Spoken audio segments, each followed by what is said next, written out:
കോടതി ഒരു ഘട്ടത്തിൽ ചോദിച്ചു, നിങ്ങൾ ഈ മാനസിക ചികിത്സ നൽകാം, ആരെങ്കിലും ഏറ്റെടുക്കാനുണ്ടോ എന്ന് ചോദിച്ചു. ഒരു മനുഷ്യനും ഏറ്റെടുക്കാനില്ല, ആരുമില്ല. കേടലിനെ ഏറ്റെടുക്കാൻ ആരും വന്നില്ല, ബന്ധുക്കൾ ആരുമില്ല. ഒരു ബന്ധുവുണ്ട്, ആ ബന്ധുവിനാ വീടാ വേണ്ടുന്നത്.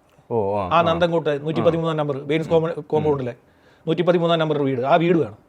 അയാൾ അതിനു വേണ്ടിയുള്ള ഓട്ടത്തിലാണ്. അത് നേരത്തെ ഒരു ഇൻഷുറൻസ് കമ്പനി അത് ജപ്തി ചെയ്തായിരുന്നു.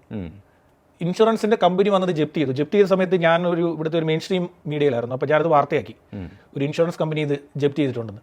ആ വാർത്ത കണ്ടിട്ടാണോ എന്ന് എനിക്കറിയില്ല. അതിനുശേഷം കുറേ കഴിഞ്ഞപ്പോഴത്തേക്ക് ഈ ഒരു ബന്ധു കൊണ്ടുവന്ന് കോടതിയിൽ ഇത് ഫയൽ ചെയ്തു, ഇതിനെതിരെ ഇത് കൊടുത്തു, ഹർജി ഫയൽ ചെയ്തു.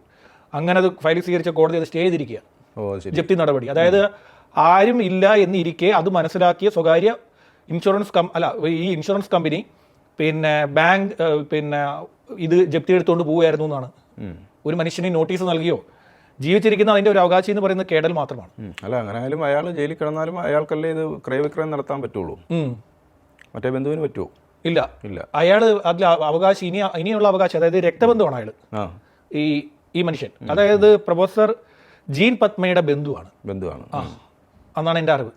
അവർ രക്തബന്ധുവാണ്. അപ്പോൾ സ്വാഭാവികമായിട്ടും ഇനിയിപ്പോൾ കേടൽ വരില്ല എന്നുള്ള കാര്യം അയാൾക്ക് അറിയാം. അപ്പോൾ അയാൾക്കത് ക്രയവിക്രയം നടത്താൻ സാധിച്ചില്ലെങ്കിലും അയാൾക്ക് കോടതിയുടെ അനുമതി നേടിയെടുത്തു കഴിഞ്ഞാൽ അയാൾക്കത് ഉപയോഗിക്കാൻ പറ്റും.